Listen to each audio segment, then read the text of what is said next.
ጤና ይስጥልን ሰላም በኢትዮጵያና በመላው ዓለም ያላችሁ ተከታታዮች እንደምን ቆያችሁ? አንድ ሰዓት ነው እዚህ አዲስ አበባ ከሚገኘው የኢቢሲ ዋናው ስቱዲዮ በቀጥታ ስርጭት የሚተላለፍላችሁ የዛሬ አርብ ምሽት ቲቪ ዜና 57 አሁን ይጀምራል። አበይት ነጥቦቹን እነሆ። ጠቅላይ ሚኒስትር አብይ አህመድ ከአዘርባይጃን ፕሬዝዳንት ኢልሃም አሊዮቭ ጋር ባደረጉት ውይይት የሁለትዮሽ ግንኙነታቸውን ይበልጥ ለማጠናከርና ወደ ላቀ ደረጃ ለማሳደግ ስለመስማማታቸው ገለጹ። እንደ ታላቁ ህዳሴ ግድብ ያሉ ግዙፍ ፕሮጀክቶች እንደ ዘመኑ አድዋ ተወስደው መጠናከር እንዳለባቸው ምሁራን ተናገሩ።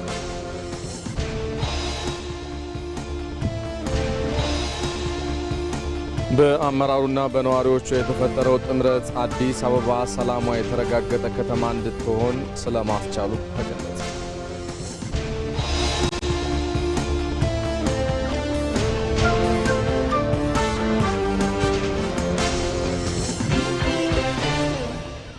ሰለሞን ኃይለ ኢየሱስ ነኝ። ዘገባዎችን እየተከታተላችሁ አብራችሁ እንድትዘልቁ ጋብዛለሁ።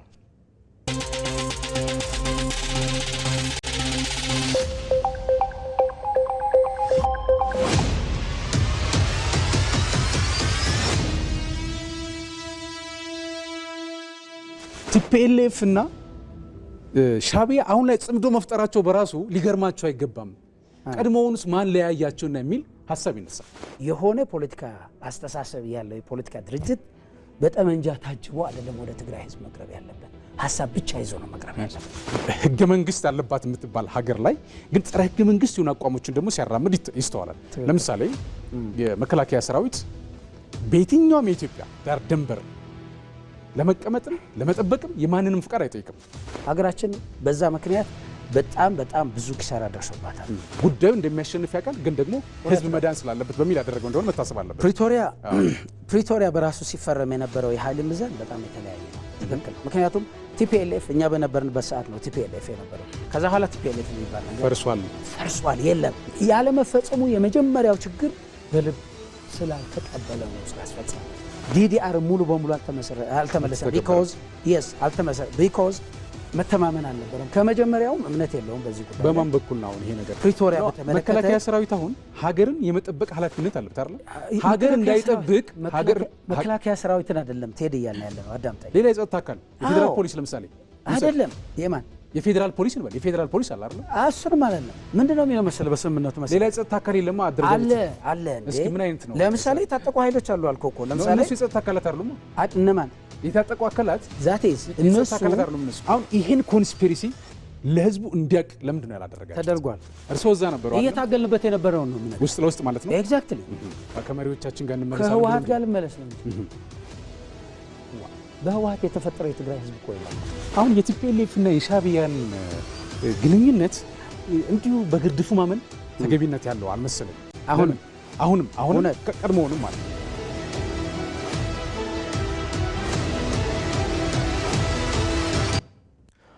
ጠቅላይ ሚኒስትር አብይ አህመድ በአዘርባይጃን ይፋ የስራ ጉብኝት እያደረጉ ይገኛሉ። ቀዳሚ ዘገባዎቻችን እነኚህን ጉዳዮች ላይ ትኩረቱን አድርጎ የሚቀጥል ይሆናል። ጠቅላይ ሚኒስትር አብይ አህመድ ከአዘርባይጃን ፕሬዝዳንት ኢልሃም አሊዮቭ ጋር በሚኖራቸው ውይይት አስቀድሞ በባኩ የክብር አቀባበልና የድል ሐውልት የአበባ ጉንጉን የማስቀመጥ ስነ ስርዓት አከናውነዋል። በተንቀሳቃሽ ምስል እስኪ እናስቃኛችሁ።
ጠቅላይ ሚኒስትር አብይ አህመድ በአዘርባይጃን ይፋ የስራ ጉብኝት እያደረጉ ነው። የኢትዮጵያና አዘርባይጃን ግንኙነት ከቅርብ ዓመታት ወዲህ ታዲያ እየተጠናከረ ለመምጣቱም በጠንካራ ትብብር የቀጠለው ዲፕሎማሲያዊ ግንኙነታቸው ማሳያ ነው።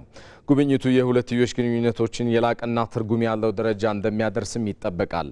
ጠቅላይ ሚኒስትር አብይ አህመድ በአዘርባይጃን ባኩ በዛጎልባ ፕሬዝዳንታዊ ቤተ መንግስት ሞቅ ያለ አቀባበል ተደርጎላቸዋል። በተንቀሳቃሽ ምስል አስቀርተነዋል። እንጋብዛችሁና እንመለሳለን።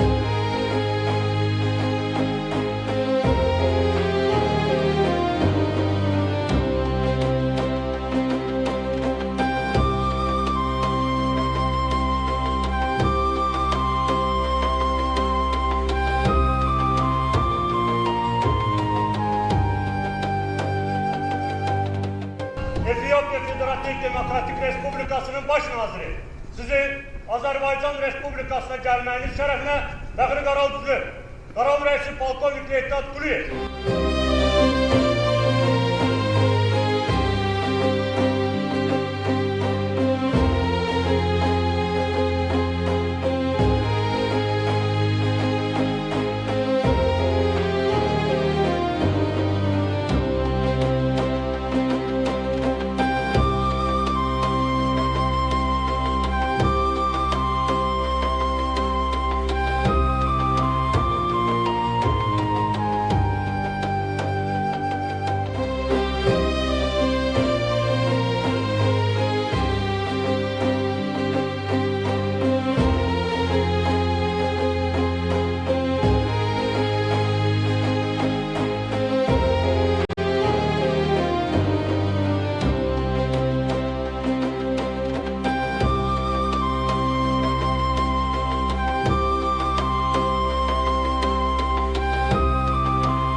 ጠቅላይ ሚኒስትር አብይ አህመድ በአዘርባይጃን ባደረጉት የመጀመሪያው ይፋ የስራ ጉብኝት ፕሬዝዳንት ኢልሃም አሊየቭ ላደረጉት አቀባበል ልባዊ ምስጋናቸውን አቅርበዋል።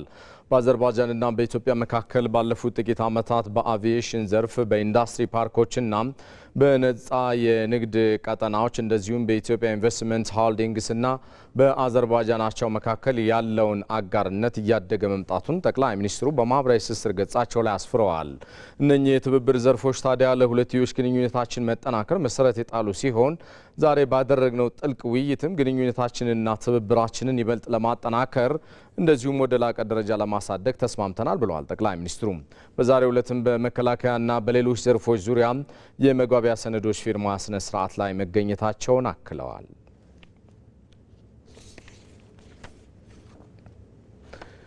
ይህ በዚህ እንዳለ በአዘርባይጃን ባኩ ዛጎልባ ፕሬዝዳንታዊ ቤተ መንግስት ከተካሄደው ውይይት በመቀጠል ሁለቱ መሪዎች በመከላከያና በርካታ መስኮች በጋራ ለመስራት የመግባቢያ ሰነዶች የፊርማ ስነ ስርዓት ላይ ተገኝተዋል። ከተፈረሙ የመግባቢያ ሰነዶች መካከል 32ኛው የተባበሩት መንግስታት የአየር ንብረት ጉባኤ ኮፕ 32 በግብርና በሚዲያና ልማት ልምድ ልውውጥ በኢንቨስትመንት መስፋፊያና በጸረ ሙስና ትብብር ዙሪያ የሚያጠነጥኑ ናቸው። በሌላ በኩል የአዘርባይጃንን የአገልግሎት ዘርፍ ዝመናን በግንባር ቀደምትነት እየመራ የሚገኘው ተቋም አሳን እንደዚሁም በኢትዮጵያ የመሶብ አገልግሎት መካከል በጋራ ለመስራት ስምምነት ላይ ተደርሷል። እነኚህ ስምምነቶችና የመግባቢያ ሰነዶች በሁለቱ ሀገራት መካከል ባሉ ቁልፍ ዘርፎች ዙሪያ የሁለትዮሽ ትብብርን ይበልጥ እንደሚያጠናክሩና እንደሚያስፋፉ ይጠበቃል። በተንቀሳቃሽ ምስል ስነ ስርዓቱን እናስቃኛችሁ።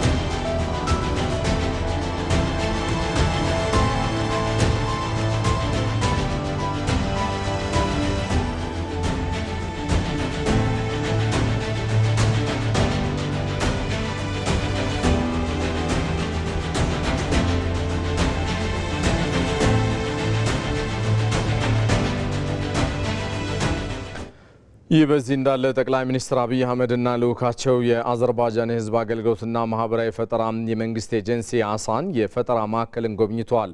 ጉብኝቱ አዘርባይጃን በሰው ሰራሽ አስተውሎት ወይንም ኤአይ የሚመራ አስተዳደር ለማስፋፋትና የሕዝብ አገልግሎቶችን በዲጂታል ለማዘመን የምትከተለውን ስትራቴጂካዊ አካሄድ የሚያሳይ ስለመሆኑ የጠቅላይ ሚኒስትር ጽህፈት ቤት አስታውቋል። በተጨማሪም በሀገራቱ የኤአይ ኢንጂነሪንግና የአመራር ስልጠና ዋና ማዕከል የሆነውን የኤአይ አካዳሚን ተዘዋውረው ተመልክተዋል። ልኡኩ ጉብኝቱን በመቀጠል በክልሉ ውስጥ ካሉ ትላልቅ የነዳጅና የጋዝ ማቀነባበሪያ ማዕከላት አንዱ ወደ ሆነው ሳንጋቼል ተርሚናልና ነጻ ኢኮኖሚ ቀጠና አምርቷል። እነኚህ ጉብኝቶች በሁለቱ ሀገራት መካከል ያለውን የንግድ የኢነርጂና የዲጂታል ትራንስፎርሜሽን ትብብር ይበልጥ የሚያጠናክር አቅም እንዳላቸው ተመላክቷል።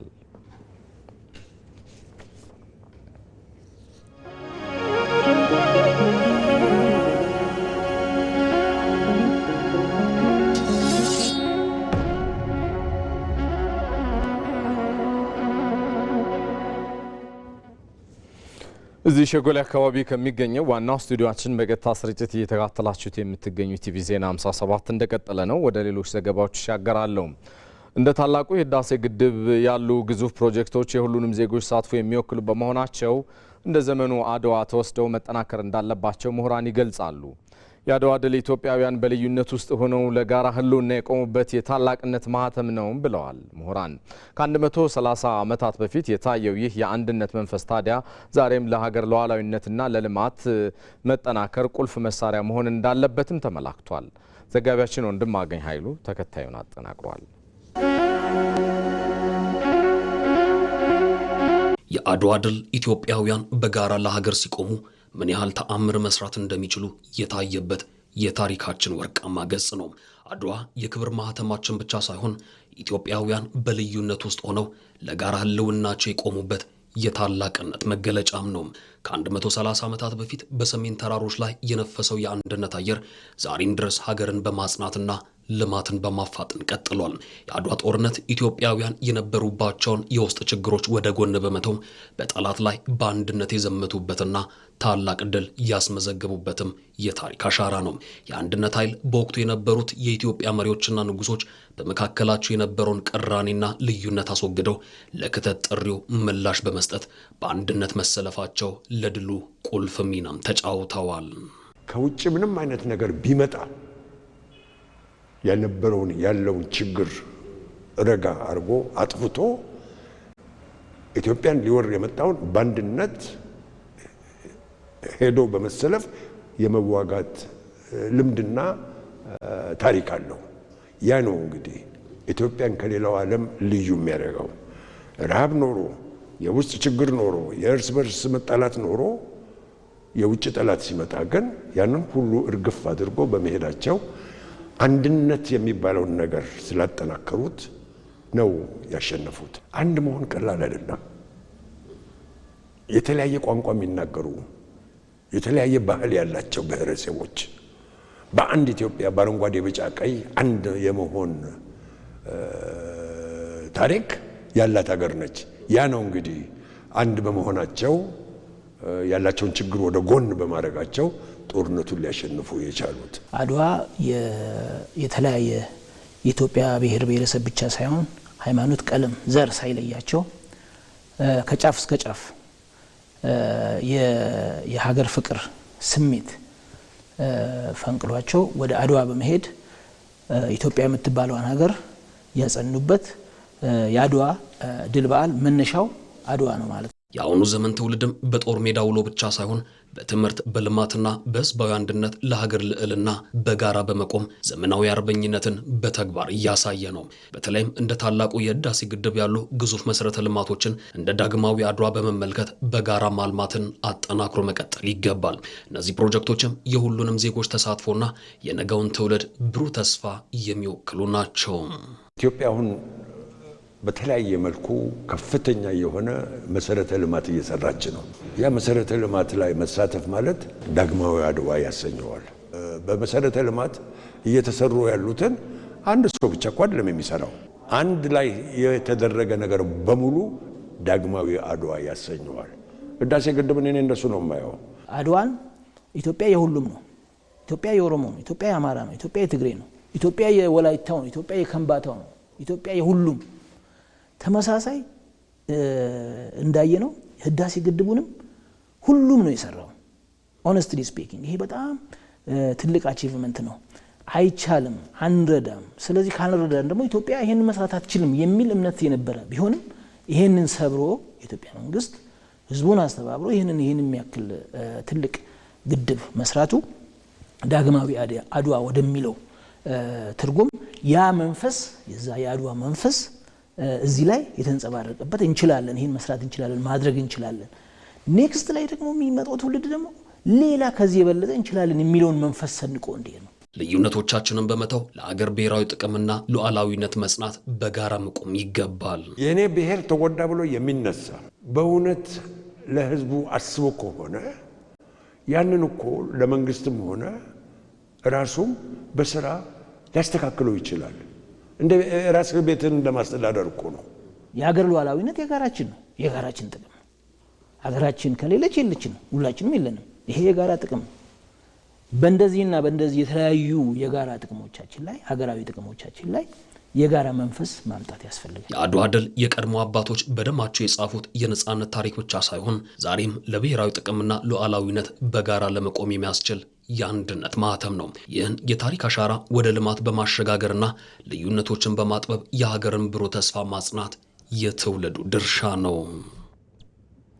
በሌላ ዜና የጥቁር ሕዝቦች የነጻነት ተምሳሌትና ያለሸነፍ ባይነት ምልክት የሆነችው ኢትዮጵያ በአድዋ ተራሮች ያስመዘገበችውን ታሪካዊ ድል በታላቁ ህዳሴ ግድብና በግዙፍ የልማት ስራዎቿ በመድገም የአፍሪካን የኢኮኖሚ ትንሳኤና የይቻላልን መንፈስ እያረጋገጠች ትገኛለች።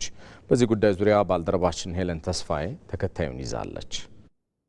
ከአድዋ እስከ ህዳሴ የጥቁር ህዝቦች የድልና የሉዓላዊነት ተምሳሌት የሆነችው ኢትዮጵያ በአፍሪካ ታሪክ ውስጥ ያላት ስፍራ የጥቁር ህዝቦች የነጻነት ፋና ወጊነትና የኩራት ምንጭነት ነው። የአድዋ ድል አውሮፓውያንን ያስደነገጠ ያልጠበቁት ድል ነው። በተለይ ለአፍሪካውያን፣ ለካሪቢያን ሀገራትና ለጥቁር አሜሪካኖች ታላቅ የድል ብስራት ነው። ዛሬ ላይ ይኸው ቦታ ላይ ተገኝተን እየመሰከርን እንገኛለን። የፓን አፍሪካ ንቅናቄ መስራች በሆነችው ሀገረ ኢትዮጵያ ከራሷ አልፋ በቅኝ ገዢዎች ለተገዙ ሀገራት ድምጽ በመሆን አሁን ላለንበት ደረጃ ደርሰናል። ያኔ አውሮፓውያን የአፍሪካን ምድርን እንደ ቅርጫ ሲቀራመቷትና የቅኝ ግዛት ብትራቸውን ሲያሳርፉ በብቸኝነት ያልተንበረከከችው ኢትዮጵያ ብቻ ናት። ለጥቁር ህዝቦች ሁሉ የነጻነት ፋና ወጊነቷን ያረጋገጠችበት ክስተት ደግሞ በአድዋ ተራሮች ስር የተፈጸመው ገድል ነው፣ የአድዋ ጦርነት። ትላንት በአድዋ ተራሮች ስር የተመዘገበው አንጸባራቂ ድል የአውሮፓን ቅኝ ገዢ ወራሪ ኃይል ድባቅ በመምታት አልሸነፍም ባይነትን ለዓለም ያስመሰከረ የታሪክ አሻራ ነበር። ዛሬም ይህ የጥቁር ህዝቦች የነጻነት መንፈስ በልማት አውድ ውስጥ በድምቀት እየተደገመ ይገኛል። ኢትዮጵያውያን ትላንት ሀገርን ለመውረር የመጣን የጠላት ኃይል በተባበረ ክንድ እንዳሸነፉ ሁሉ ዛሬ ደግሞ የድህነትንና የልመናን ቀንበር ለመስበር በልማት ግንባር ተሰልፈዋል። ይህ የዘመኑ የኢትዮጵያውያን ተጋድሎ ዳግማዊ አድዋ ተብሎ ሊጠራ የሚችል ታላቅ የታሪክ ክስተት ነው። የኢትዮጵያ የቁርጥ ቀን ልጆች ያለማንም የውጭ ድጋፍና እርዳታ በራሳቸው ላብና ጥረት የማይቻል የሚመስለውን ተራራ ንደዋል። ታላቁ የኢትዮጵያ ህዳሴ ግድብ የኢትዮጵያን የይቻላል መንፈስ ማሳያ ከመሆኑም ባለፈ ዳግማዊ አድዋን በልማት መድገም እንደሚቻል በተግባር ያረጋገጠ ግዙፍ ፕሮጀክት ነው። ግድቡ የኤሌክትሪክ ኃይል ማመንጫ ብቻ ሳይሆን የኢትዮጵያ የኢኮኖሚ ሉዓላዊነት የታተመበት የታሪክ መድረክ ነው። ታሪክ ሰርተን ታሪክ ላይ ቆመን ለማውራት በቅተናል። ዛሬ ኢትዮጵያ በአፍሪካ ቀንድ ብቻ ሳይሆን በዓለም መድረክ ያላት ሚና ዳግም እያቆጠቆጠ ይገኛል። ይህ የማንሰራራት ጉዞ ከታሪካዊው የአድዋ ድል የሚቀዳ የጽናት መንፈስ ውጤት ነው። ኢትዮጵያ ትላንት በጦር ሜዳ ያረጋገጠችውን የበላይነት ዛሬ በዲፕሎማሲ በቴክኖሎጂና በታላላቅ የልማት ፕሮጀክቶች እየደገመችው ትገኛለች። የዛሬ ማንሰራራት ለዓለም የሚያስተላልፈው መልእክት አንድ ነው። ኢትዮጵያ የውድቀት ሳይሆን የትንሣኤ፣ የተስፋ መቁረጥ ሳይሆን የመቻልና የድል ሀገር ናት። የታላቁ ህዳሴ ግድብ መጠናቀቅና ሌሎች የልማት አውታሮች መገንባት ኢትዮጵያ የነጻነት ፋና ወጊነቷን ወደ ኢኮኖሚ እያሸጋገረች መሆኑን ያበስራሉ። በመሆኑም የአድዋ ድል ትላንት ለአፍሪካውያን የነጻነት መንገድ እንደቀደደ ሁሉ የዛሬዋ ኢትዮጵያ የምታስመዘግበው የልማት ስኬትም የመላው አፍሪካ የኢኮኖሚ ነጻነትና የብልጽግና ተስፋ አዲስ የብርሃን ጭላንጭል ሆኖ ቀጥሏል። ኢትዮጵያ ታሪኳን ወደ ታላቅ የልማት ኃይል በመቀየር በክብርና በኩራት የአድዋን መንፈስ ተላብሳ ወደፊት መጓዟን ታረጋግጣለች።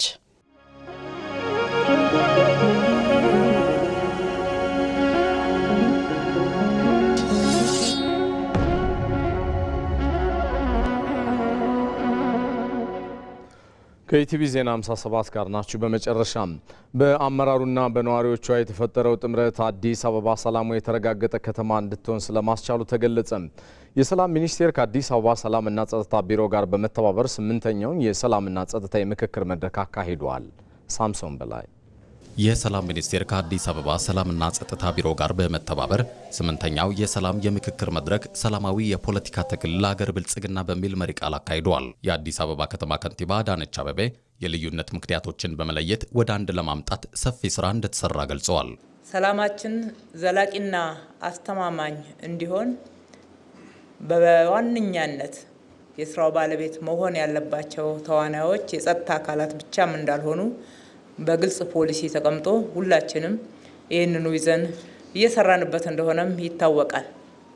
ሰላምን አስተማማኝና ዘላቂ ለማድረግ ዋነኛው የሰላም ባለቤት ህዝብ ነው ብለን እናምናለን።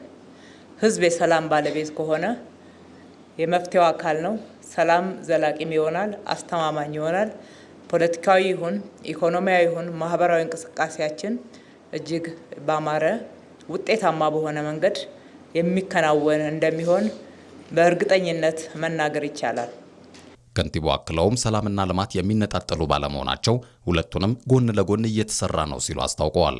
የሰላም ሚኒስትር መሐመድ እድሪስ አዲስ አበባ ከልማቷ ባሻገር ያላት ሰላም በብዙዎች ዘንድ ተመራጭ እንዳደረጋት ገልጸው ለዚህም በከተማዋ እየተከናወኑ ያሉ አህጉር አቀፍ ጉባኤዎች ማሳያ ናቸው ብለዋል። አዲስ አበባ ምንም ከፍተኛ ማለት አብሶሉት በሚባል ደረጃ የሰላም ደረጃው እየተረጋገጠ የመጣባት ከተማ ነው። ለምን ሲባል በባለቤትነት ስለተመራ ነው። አመራሩ ለሰላም፣ ለዜጎች ደህንነት፣ ለከተማ ደህንነት ያለው ትኩረት ነው። ምክንያቱም አዲስ አበባ የኢትዮጵያ ከተማ ብቻ አይደለችም፣ የዓለም የዲፕሎማቲክ ሴንተር ነች። በአመት ውስጥ ከ150 በላይ ዓለም አቀፍ ኮንፈረንሶችን የምታስተናግድ፣ አንዳንድ ኮንፈረንሶች ከ20 ሺህ በላይ የውጭ እንግዶች ገብተው የሚወጡባት ከተማ ነች። የከተማዋን ሰላም በማስጠበቅ ረገድ ሰፊ ስራ መሰራቱን የገለጹት የአዲስ አበባ ከተማ አስተዳደር ሰላምና ጸጥታ ቢሮ ኃላፊ ሊዲያ ገርማም ከ202,000 በላይ ወጣቶችን ስልጠና በመስጠት የከተማዋን ሰላም እንዲያስጠብቁና ብሔራዊ አገልግሎት እንዲሰጡ ማድረግ መቻሉን አስታውቀዋል። ከ2013 ዓ.ም ጀምሮ ባለፉት 5 ተከታታይ ዓመታት ከ200,000 በላይ የሰላም ሰራዊት አባላትን ማፍራት ችለናል። ከሰላም ሚኒስቴር በ13 ዙር የተላኩልንን 2758 የዩኒቨርሲቲ ወጣቶች በብሔራዊ ወጣቶች በጎ ፍቃድ አገልግሎት እንዲሳተፉ ተደርጓል። ወጣቶቹን ከቤተሰብ ጋር በማስተሳሰር ወንድማማችነትና እህትማማችነትን በተግባር እንዲሰርጽ በማድረግ ረገድ ሚናቸውን እየተወጡ ነው።